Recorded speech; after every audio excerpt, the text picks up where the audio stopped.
a aumentar a nosa autoestima para creermos o que somos, un territorio único. Ao comenzar esta investigación, non anticipamos a riqueza que atoparíamos baixo os nosos pés.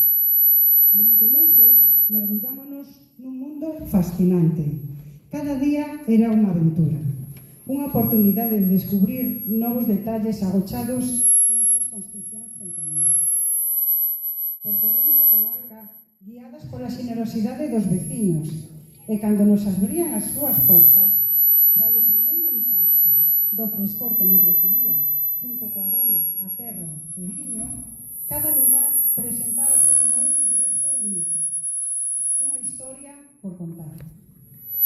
Cada lugar que visitábamos era unha peza máis dun enorme quebracabezas que así fomos tecendo. Un mapa onde cada cova quedaba registrada, creando un recurso documental moi valioso.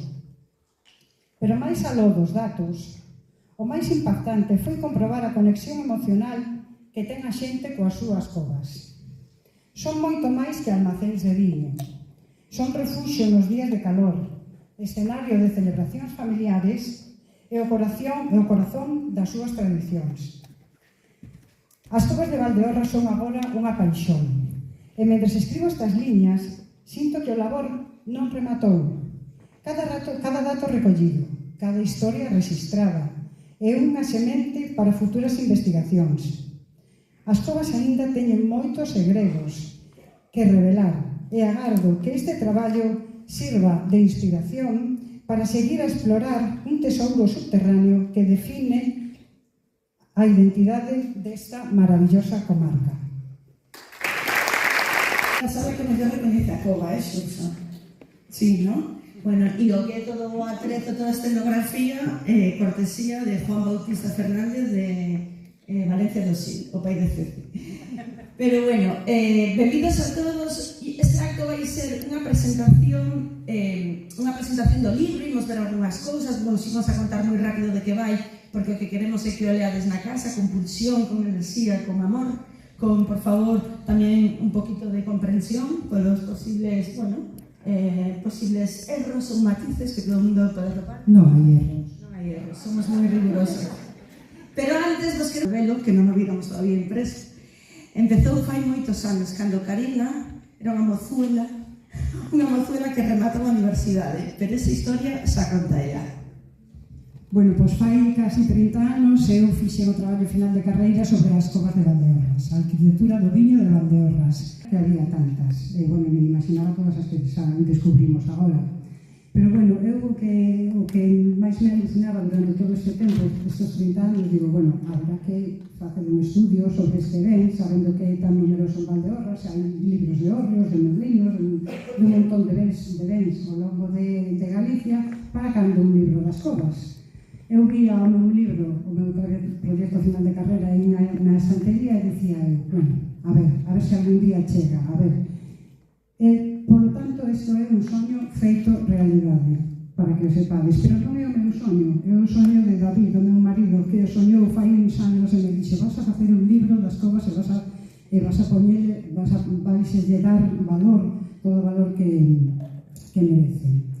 Pero para cumplir os soños hai que estar despierta, hai que estar activa. En os últimos anos tamén participei en xornadas de divulgación, colaborei na redacción do BID das Covas de Larouco, colaborei con Cris no documental das covas, que vos recomendo verlo, se non o vistedes, e aí foi onde nos conhecemos. As pezas empezaron a encaixar, e aí o interese das covas foi para adiante e chegou a clave, o encargo do turismo de Galicia. Xosé Manuel Merelles tiña clarísimo, as covas son un patrimonio cun potencial enorme para a nosa proyección exterior, pero tamén son parte da nosa identidade e autoestima. E para contar... Cuando en realidad o mundo coveiro é importante, no barco hai unha rúa que é a Rúa das Covas, e ali hai bastantes covas todavía. Entón, como vedes, están por toda a comarca. E logo temos as valiosas excepcións. Esa que vedes na imaxe, unha foto, é unha cova que está nas Ermidas, que casi parece un ermitorio. Logo atopamos tamén algunhas en Carballeda, que atopamos dúas en Cumares e unha en Sobradelo, e tamén en Rubiá. En Rubiá, aparte, unha delas leva feita 30 anos, porque aquí a xente sigue facendo covas. E Este era o caso dun señor que nos contaba que ele fixo a cova antes que a casa. Prioridades, ¿no? Primero fixo a cova e despois a casa. E todo isto que vedes, contar as covas, describilas onde están, as estadísticas, forman parte do primeiro capítulo do libro, que é o capítulo de territorio. Como refugio, despensa ou para uso ritual. Pero son covas naturais, e ao contrario das que as covas artificiais do resto da comarca, non era para conservar viño. En Valdeorras as covas están onde hai viño e fai calor. Para atopalas hai que avanzar del este a oeste, seguindo a mesma ruta do sol.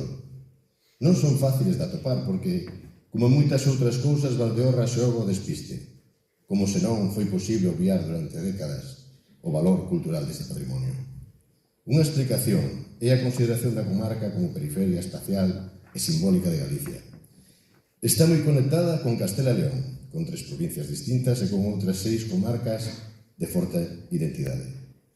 Esta posición, sendo un tempo lugar de paso e encontro, propiciou un ecosistema de mestura e identidade onde, por algún motivo, a ninguén lle extraña que cada casa poida ter unha ou varias covas para guardar viño. As máis importantes deste libro foi o estudio xeolóxico. Eu creí que podía obvialo, pero foi imposible. Ahora vamos a mostrar este mapa que aparece aquí. Cada un dos colores que aparecen reflexados no mapa significa un tipo de terra distinta, un tipo de chan, un tipo de roca. Como podedes observar, temos o roxo e granito e as amarelas, cremas, as que están ao lado do cauce do Sil.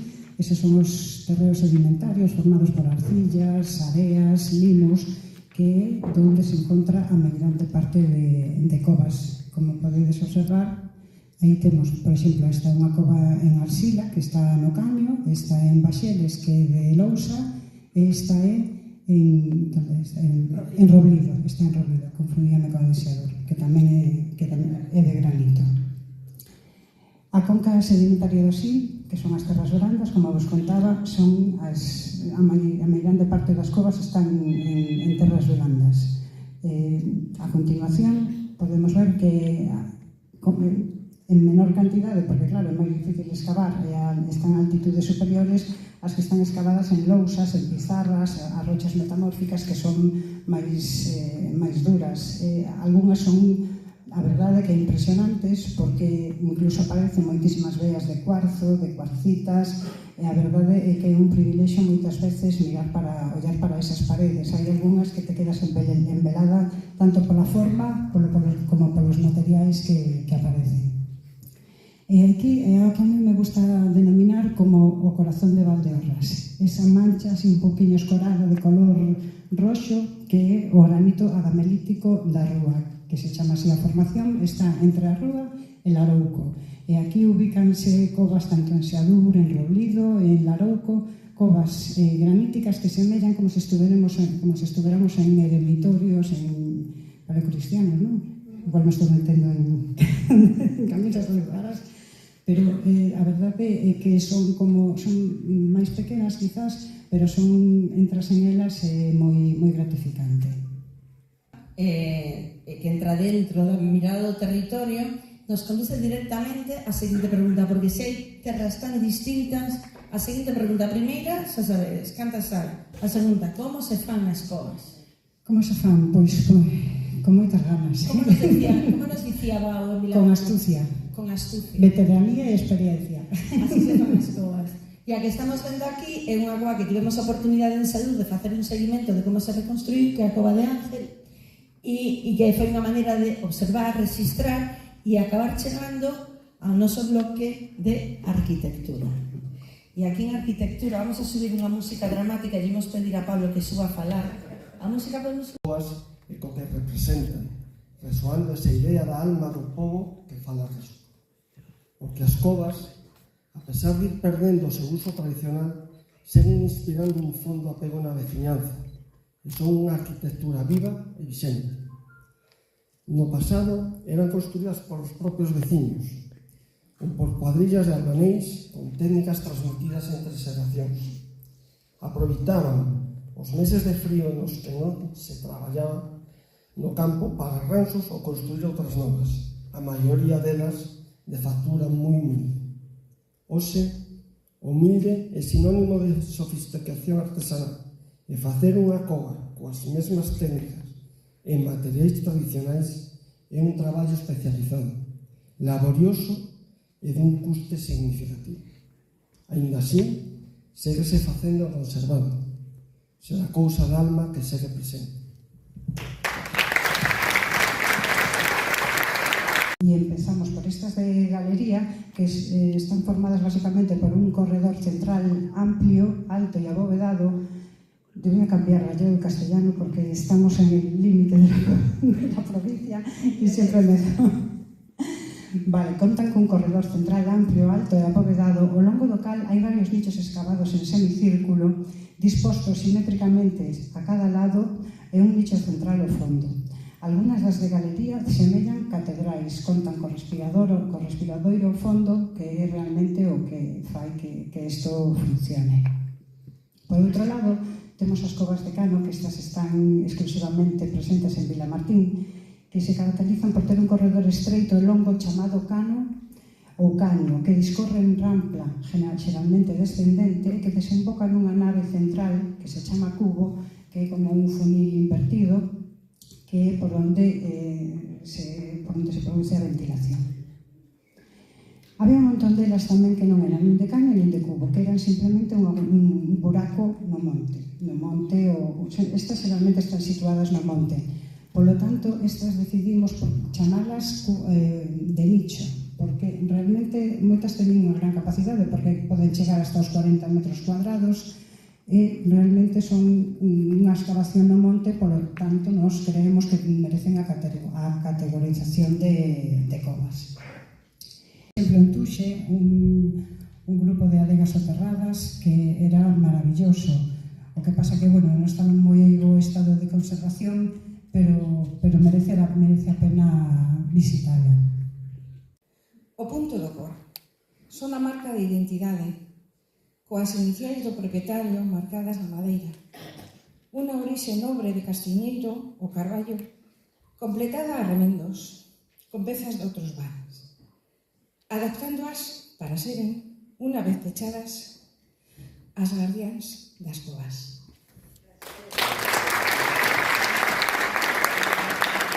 Que a historia atravesa. Entón, está guai, porque nos atopamos diferentes etapas históricas. Pois son a Santiña.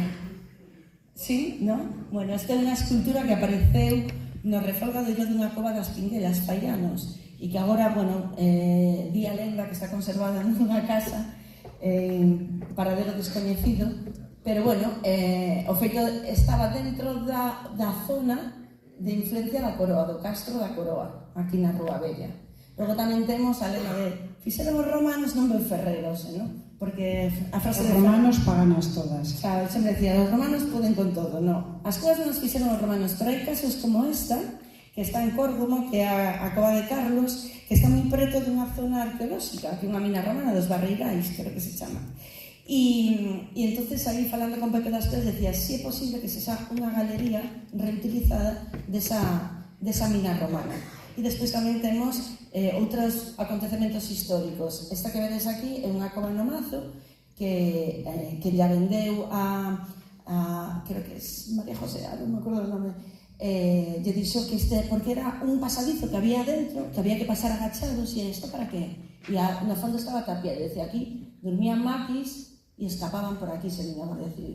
Entón temos todo tipo de historias que atravesan o mundo das covas e que aparte nos aportan un relato moi bonito. Cando vos pregunten pola data, vos contades outra historia. Entón así se olvidou da data.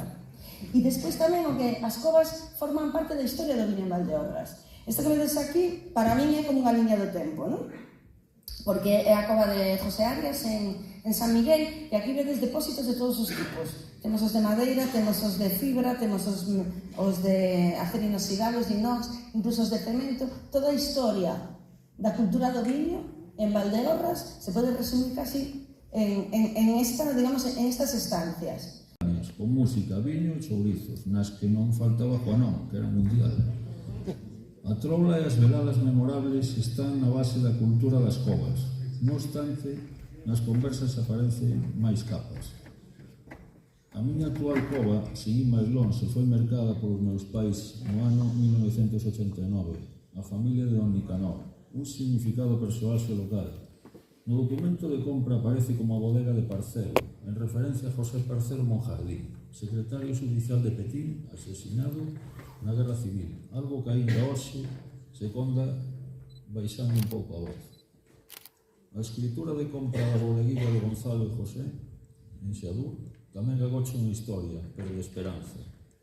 É a do vendedor, un rapaz de 18 anos que quere pagarse con ela os estudos de bacharelato. Era unha herdanza do pai falecido e así na venda en 1943, co consentimento da avoa, xa que daquela a maioría de idade era os 23 anos. Covas de Vilela, en el cual o meu abuelo, no ano 1849, comprou a primeira cova, en el cual esta cova foi familiar. En Vilela Pío é a terceira generación dunha saga de viñedos que comenzou co seu avó, Tomás, seguido o seu pai, Manuel Bea. Agora continúa o seu fillo, David, que conserva moitos documentos de compra e máis antigos, de 1933, tamén hai outro documento.